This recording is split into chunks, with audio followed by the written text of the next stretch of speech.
Bonjour à toutes et à tous et bienvenue à nouveau ici dans Studio M, la chaîne de télé d'Esprit Meuble. Esprit Meuble 2025 qui a ouvert ses portes depuis ce matin dans les allées du Hall 1 de la Porte de Versailles. Vous êtes les bienvenus si vous voulez nous rejoindre. Et maintenant, on va parler d'électroménager avec un contexte où l'on sent un frémissement, mais la conjoncture est encore compliquée et cela se retrouve dans les attitudes des consommateurs. Et quand on parle donc d'électroménager, une question se pose: comment réussir à continuer à vendre le premium, le haut de gamme, alors que le marché, lui, se contracte?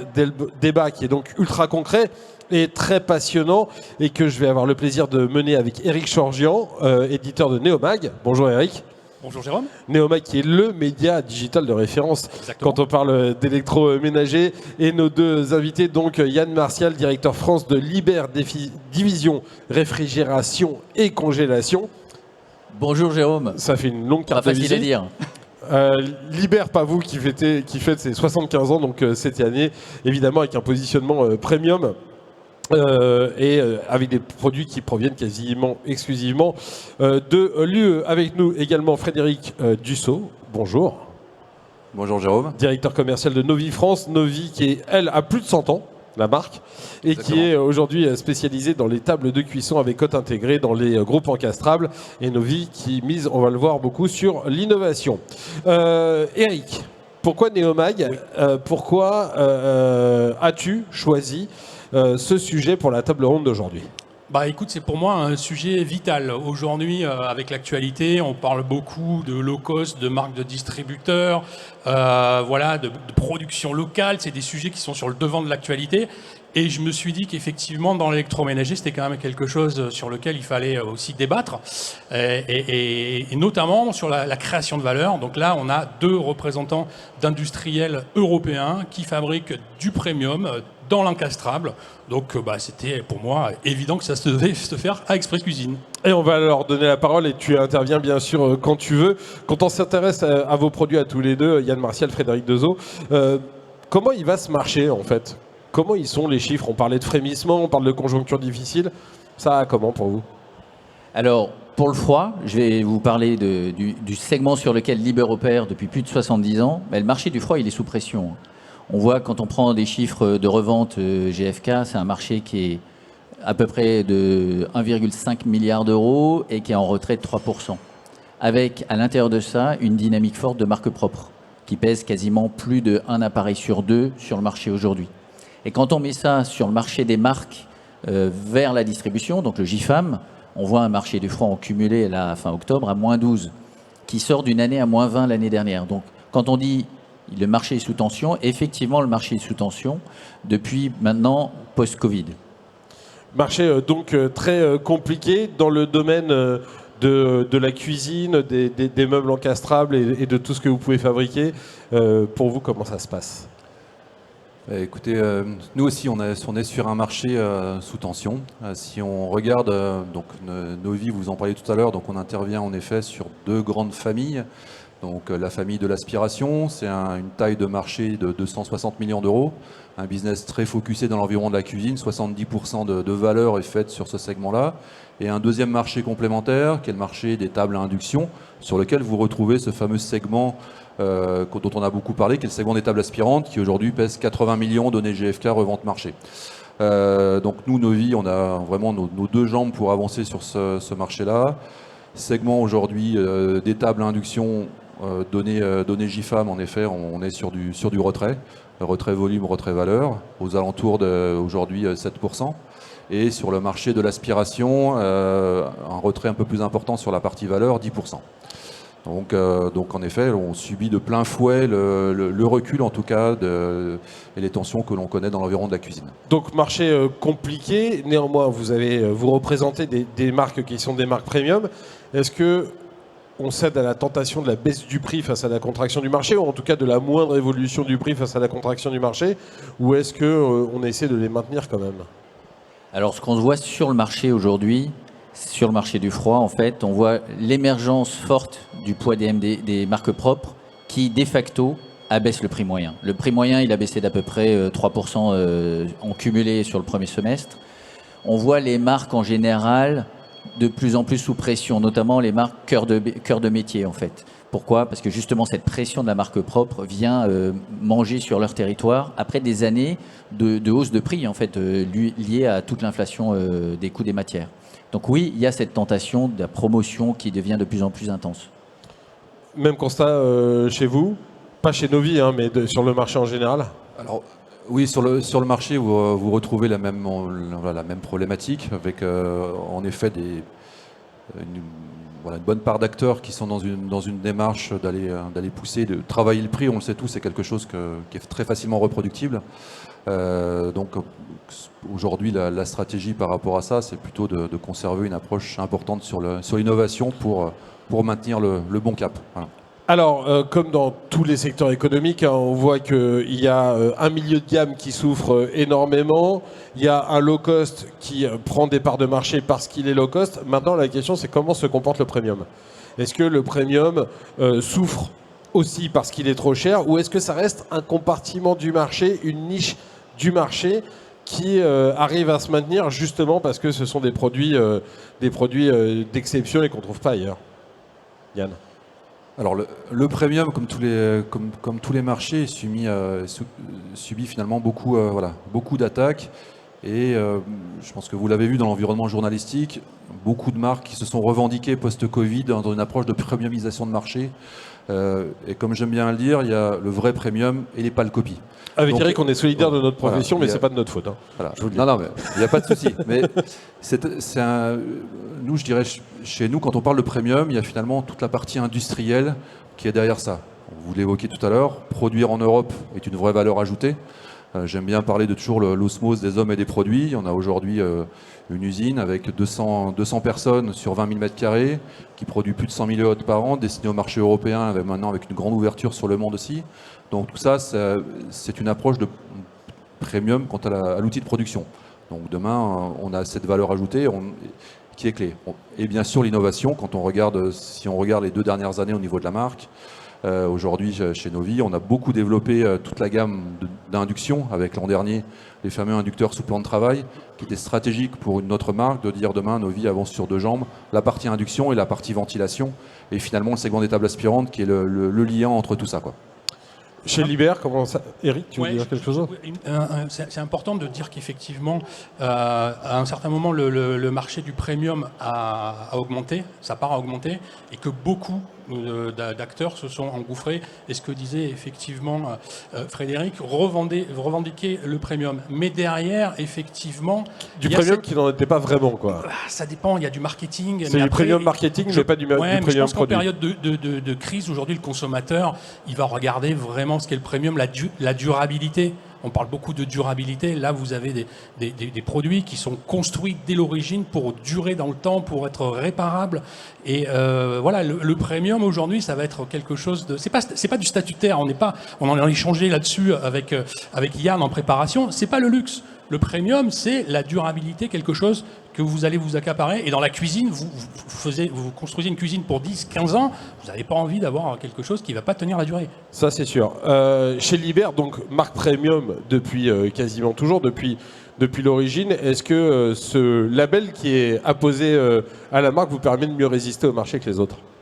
Alors oui, et je rebondis sur ce que dit Eric, effectivement, le point clé dans une proposition premium, c'est pas le fait de le dire, c'est de l'exécuter au quotidien. On le fait depuis plus de 70 ans. Et en fait, pourquoi? Parce qu'on maîtrise toute la chaîne de valeur. On maîtrise notre production à 100%, on fabrique tous nos composants, donc on maîtrise le niveau de qualité que l'on veut délivrer aux consommateurs, et on met sur le marché des produits qui répondent à un besoin consommateur avec une technologie éprouvée. Comment on résiste? Ben en fait, on gagne 1 point de part de marché dans le canal cuisiniste au début d'année. On gagne 1 point de part de marché sur le marché en général, sur les produits encastrables, et ça en valeur. Et sur le marché total du froid, on est un des acteurs qui prend des parts de marché. Donc on résiste, et le premium peut résister s'il apporte une solution différenciante par rapport au reste du marché. C'est ça l'argument en fait qui permet de continuer à vendre du premium dans un contexte de marché compliqué. C'est la différence, à condition qu'elle soit bien expliquée et bien vendue aussi par les revendeurs et les commerciaux sur le terrain. Exactement. Et c'est là où on a un rôle majeur, nous, industriels, que ce soit Liber, que ce soit des marques comme Novi, à accompagner nos partenaires. Nos partenaires distributeurs, aujourd'hui, ils sont face à moins de trafic. Donc comment on les aide à vendre mieux? Et comment on les aide aussi à vendre le produit qui correspond au consommateur? Parce qu'en faisant ça, un produit durable, un produit solide qui correspond à mon besoin, je le fidélise. Et quand je fidélise un consommateur, un acheteur d'une cuisine, c'est 10 prospects autour qui viendront chez moi. C'est une question qu'on allait poser, mais les canaux de distribution aussi chez Novi, c'est une relation très proche que vous avez avec eux, les revendeurs, la façon dont vous travaillez, l'argumentaire que vous leur apportez. Oui, c'est lié déjà aussi à toute la stratégie qui a été mise en place par rapport au contrat de distribution sélective. Donc c'est une stratégie qui a été mise en place chez nous en 2016. Aujourd'hui, la distribution sélective, là aussi, on s'attache à mettre quelque chose derrière. Donc quelque chose derrière, c'est mettre bien sûr les produits, avec un effort d'investissement qui a été clé pour l'entreprise. On a aujourd'hui un pôle investissement avec 23 personnes à l'usine. C'est aujourd'hui un peu plus de 1000 partenaires premium en France. Donc ce sont des gens que nous accompagnons au quotidien. Accompagnement déjà par une visibilité sur le site internet, parce qu'aujourd'hui, moi, le plus beau cadeau que me fait un client, c'est quand je le visite et il me dit tiens Frédéric, j'ai pu, grâce en tout cas à la visibilité sur ton portail, un client est venu voir un produit Novi et il a fait l'acquisition d'une cuisine. Voilà. Donc c'est un sujet qui est extrêmement clé pour nous, c'est aussi les aider à mieux développer leur business du quotidien. Ça passe aussi par la formation. Donc le contrat que nous avons avec ces clients, c'est un contrat qui les implique avec une exposition magasin bien sûr, un contrat lié aussi avec un niveau de remise inhérent à leur engagement commercial, mais aussi une formation. Donc on a des équipes qui sont très focusées techniques, donc qui permettent aussi de donner tous les éléments qui sont moteurs pour faciliter l'intégration de nos produits. Et toute la partie R&D, quand on parle aussi de premium, nos partenaires cuisinistes sont des gens qui vendent à la base, ils vendent du bois. Donc on les aide aussi en ayant des produits très simples dans la mise en œuvre, très simples à installer, avec des tutos, des formations et des vidéos de pause. Donc tout ça facilite toute la chaîne de valeur que l'on peut avoir, du magasin vers le consommateur. Parce qu'il faut toujours penser que dans la chaîne, vous retrouvez une prescription qui s'opère au niveau du point de vente, avec la personne qui va faire l'agencement, mais il ne faut surtout pas oublier une partie qui est clé, c'est la mise en œuvre du produit. Parce que vous pouvez avoir le meilleur produit du monde, surtout au niveau des hôtes. Si vous avez une hotte qui est très mal installée, le consommateur, il va juste se souvenir de la marque qu'il a achetée et de la mauvaise installation. Et il va dire, il va faire le rapport entre les deux, mais c'est pas de votre faute. Voilà. Ouais. Pour un réfrigérateur ou un congélateur, c'est plus facile d'installation. Alors non, pas forcément, parce qu'un réfrigérateur encastrable, haut de gamme, chez nous, que ce soit haut de gamme ou cœur de gamme, c'est un sujet qui est anxiogène à l'installation. Donc notre job, notamment, c'est de faciliter et de concevoir des produits faciles à installer et d'accompagner nos partenaires et leurs installateurs à bien faire cette installation. Mais juste pour rebondir une seconde, le contrat de distribution sélective, il est clé dans le contexte actuel. C'est un pacte de confiance entre des acteurs qui nous oblige, nous, en tant qu'industriels, à être meilleurs en service, en capacité à accompagner, à former, ce que tu disais totalement, Frédéric. Et ça oblige aussi le distributeur à lui donner toutes les valeurs de la marque dans son magasin. Et donc ça lui facilite aussi l'achat. Et derrière, ça crée un univers de confiance, parce que je sais que je ne vais pas forcément être attaqué par toute cette agressivité commerciale qui peut être nécessaire dans des temps de compression de marché. Il y a une autre association qu'on fait relativement souvent, c'est Premium et innovation. Premium et technologie. Tu en as parlé, Yann, de la technologie. Est-ce qu'aujourd'hui, j'allais dire, du premium sans innovation, du premium sans technologie, ça ne marche pas, a fortiori dans le marché dans lequel on se trouve? Très clairement, ça ne marche pas. Il y a eu, si on regarde l'histoire, et on pourrait écrire des tomes et des tomes sur la distribution sélective, en fait, il y a deux axes pour moi qui sont clés. Aujourd'hui, c'est juste pour faire de la cosmétique et vendre un produit en disant qu'on a mis l'innovation, c'est perdu d'avance. Il faut apporter derrière, en effet, une vraie valeur ajoutée qui est inhérente au produit, mais surtout derrière, commercialement, en fait, tenir son engagement. Yann parlait de pacte de confiance. Quand on lance un contrat de distribution sélectif, il faut être prêt, en tant que marque, à faire des efforts sur son chiffre d'affaires, très clairement, si on veut réussir, c'est-à-dire dire non. Voilà. Et quand on est commercial, je suis commercial, c'est très difficile de dire non à des clients. Et pourtant, on l'a fait. Ça n'a pas été facile, mais on peut se dire que 10 ans après, parce qu'on va fêter le 10e anniversaire l'année prochaine, c'était stratégiquement fondamental de le faire. Voilà. Eric ? Oui, une réaction là-dessus, c'est très, très important ce qu'ils disent parce que ça résume aussi ce qui fait la force du partenariat entre un distributeur, un magasin, qu'il soit indépendant ou que ce soit une chaîne. C'est le point clé à mon avis. C'est-à-dire qu'aujourd'hui, dans les périodes comme on vit aujourd'hui, le consommateur a besoin d'être rassuré sur le produit durable, de savoir si à un moment il va bien payer le bon prix, voilà. Et également ce partenariat, je pense qu'ils ont, tout à l'heure Yann mettait aussi le point sur cette relation, c'est-à-dire qu'il faut que tous les deux soient gagnants. Voilà, c'est vraiment le point clé dans un contexte où, il faut quand même le rappeler, sur la partie des points de vente, sur les 5 ou 6 dernières années, il y a beaucoup de points de vente indépendants qui ont été absorbés par des grandes chaînes de distribution qui ont réduit leur visibilité de premium. Donc quand vous allez acheter un appareil à 3 ou 4 000 euros, parce que là on parle aussi d'appareils hyper performants, vous voulez la totale. Vous voulez que le magasin connaisse le produit, vous fasse la bonne démonstration, parce que vous êtes utilisateur. Vous l'installez ? Vous l'installez. Quand vous êtes à ce niveau-là aussi, bah vous avez une certaine population qui attend un service sans couture et en gants blancs presque. Hein. Puisqu'on parle du service, le service client, ça fait aussi partie de l'image du premium. Quand on a cette relation, c'est-à-dire qu'on fournit des appareils à quelqu'un qui va aller les installer chez des gens, comment on gère le service client ? Alors, c'est l'essentiel même pour moi du premium. C'est-à-dire que on apporte une solution, on vend un produit entouré d'un service. Avant-vente, c'est-à-dire qu'on doit être capable d'accompagner le distributeur au travers de nos supports digitaux, au travers des supports en magasin et de la formation pour s'assurer que lui mette en œuvre les bons arguments pour vendre le bon produit au consommateur, pour qu'il n'y ait pas de déception. Et derrière, quand on a une problématique, on doit répondre présent. Et pour répondre présent, par exemple, nous, chez Liber, on a un call center intégré. Généralement, les call centers sont plutôt mutualisés dans certains pays d'Europe centrale ou d'Europe du Sud. Mais nous, on l'a proche de nos équipes techniques, proche de nos équipes commerciales. Et ça, c'est essentiel pour apporter une réponse réactive.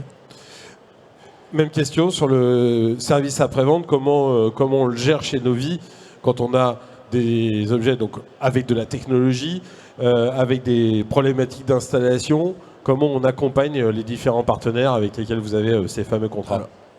Alors on a c'est un gros sujet chez nous avec finalement tout un support qui est notre support bureau d'études. Donc comme je parlais de la mise en œuvre technique du produit, c'est un élément clé. Donc on a maintenant ce support qui existe depuis 2016. Donc très concrètement, dans l'amont du projet, donc on accompagne le client, il nous envoie donc ces éléments techniques de mise en œuvre de sa hotte ou de sa table aspirante et on est en mesure techniquement de lui faire une préconisation, soit d'installation, évacuation vers l'extérieur, soit recyclage, pour finalement faciliter toute l'intégration du produit et faciliter après la bonne performance du produit chez le consommateur. Dernière question, est-ce qu'il y a des actions à privilégier pour une offre premium, que ce soit des actions commerciales, marketing, la formation, on en a parlé, pour continuer à essayer de progresser dans cet environnement que vous décriviez au départ et qui est un environnement compliqué ? On doit vivre dans notre environnement. C'est-à-dire que le premium, ce n'est pas le luxe, ça doit rester un produit accessible. Et donc, il y a la formation, ça c'est essentiel. Il faut expliquer pourquoi ce produit il a plus de valeur. Et donc, il faut de la transparence. C'est notre capacité industrielle. Et aussi démontrer des solutions produits. Exemple, chez Liber, on remet le frigo au cœur du foyer parce que le réfrigérateur, aujourd'hui, on le vendait comme une boîte qui faisait du froid, qui fait 400 litres classe A. Mais non, au point de départ, c'est l'élément essentiel de la cuisine et de notre vie de société. Il doit préserver pour mieux manger, mieux consommer, moins gaspiller. Donc on met l'accent là-dessus. Et donc on a une campagne très forte sur une technologie qui s'appelle BioFresh par exemple, que l'on met en exergue depuis 2 ans par des temps forts, où on accompagne du média, de la formation, de l'opération commerciale avec une offre de remboursement mais sur des produits à forte valeur ajoutée. Et aussi des garanties, par exemple, sur la durabilité de l'appareil avec, par exemple, une garantie denrée dans la congélation. On vous garantit pendant 10 ans ce que vous perdrez dans votre réfrigérateur s'il tombe en panne. C'est malin. J'y aurais jamais pensé. Un mot peut-être sur les actions commerciales chez Neuvy avant de conclure avec Eric. Pour nous, ça va être un point clé. On va être aussi, si on prend la partie technologique, c'est concernant le traitement de l'air. Voilà. On a maintenant donc développé chez Neuvy tout un procédé pour avoir un air finalement qui, quand on voit les projets des cuisines aujourd'hui qui sont ouverts sur l'espace de vie, donc un traitement de l'air et le traitement bien sûr des odeurs, des fumées de manière classique, mais aussi on a développé là sur les nouveaux produits vraiment tout ce qui va être traitement de particules fines, parce que finalement post-Covid on a connu des consommateurs qui étaient très sensibles à la santé, et c'est un sujet qu'on va énormément mettre en avant sur les prochaines campagnes pour dire aux consommateurs, bah, voilà, dans ta cuisine, on va pouvoir traiter ton air, et aussi, si tu es allergique, de travailler énormément sur ce sujet. Voilà, ça ne fera pas que aspirer les mauvaises odeurs de cuisson. Eric, pour conclure, tu étais initiateur de cette table ronde. Qu'est-ce que tu en retires? Quels sont les 2-3 points forts que tu en retires pour tous les gens qui nous regardent? Écoutez, moi j'en retire qu'effectivement le premium a de l'avenir. On pourrait, même en période de crise, il ne faut pas oublier, il y a un chiffre quand même qui est important, c'est que le taux d'épargne est à 19%. Historique, que les gens qui effectivement épargnent aussi sont plutôt des catégories favorisées, donc qui aujourd'hui ont été un petit peu déstabilisés par le contexte politique, ne sachant pas à quelle sauce ils vont être mangés, mais le marché va repartir, et à un moment, ces gens qui ont peut-être décalé des investissements. Il y a eu le Covid aussi qui a été décalé. Tu veux dire qu'il y a le bas de laine qui est prêt à être dépensé si tout va mieux. Il y a le bas de laine qui est prêt à être dépensé, l'immobilier frémit. Alors tout le monde se dit, bon, ça va être ce semestre, le semestre prochain, mais forcément, à un moment, ça va repartir. Et ce sont les entreprises qui s'organisent aujourd'hui qui vont pouvoir reprendre quand il y aura du vent dans les voiles, quoi. Voilà. Eh ben, on va terminer sur cette note d'optimisme. Merci beaucoup, merci à tous les trois, merci Yann, merci Eric, merci Frédéric d'être venu ici aujourd'hui, merci à vous de nous avoir regardé. Studio M, ça continue jusqu'à mardi soir, et comme Esprit Meuble, si vous voulez venir visiter le salon, vous êtes toujours les bienvenus ici au hall 1 de la Porte de Versailles, et puis Studio M, ça continue dans quelques minutes avec un nouveau débat. À plus tard.